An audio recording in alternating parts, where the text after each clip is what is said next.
온라인상에 출처불명의 딥페이크 피해 학교 목록이 돌면서 불안감이 커지고 있는데요.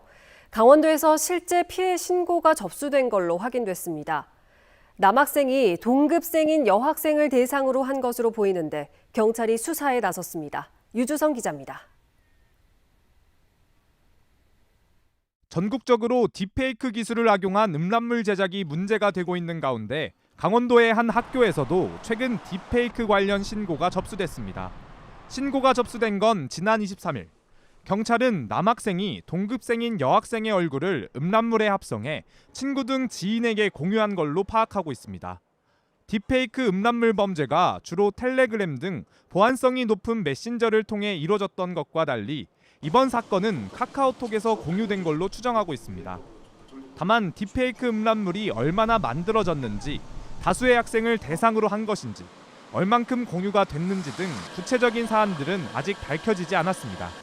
경찰은 신고 수개월 전부터 범죄가 일어난 것으로 보고 증거 자료를 확보하는 데 주력하고 있습니다. 온라인상에 출처불명의 딥페이크 피해 학교 명단이 돌고 있는 가운데 실제 피해 사례가 확인되면서 불안감은 더 커질 것으로 보입니다. 조금 불안하긴 하죠. 스토리도 이제 얼굴 같은 것도 마음대로 못 올리고 퍼갈까봐 계정도 비공개로 돌리고 만약에 제 얼굴이 그렇게 되면 조금 학교 다니기 싫을 것 같아요. 강원경찰청은 이번 사례를 제외하고도 올해에만 학생과 성인 등을 대상으로 한 딥페이크 관련 범죄 8건을 수사하고 있다고 밝혔습니다.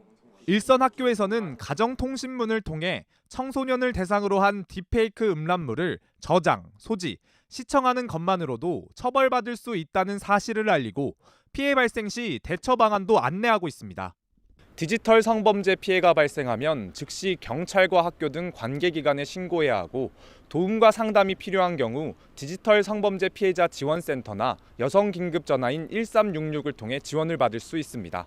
MBC 뉴스 유주성입니다.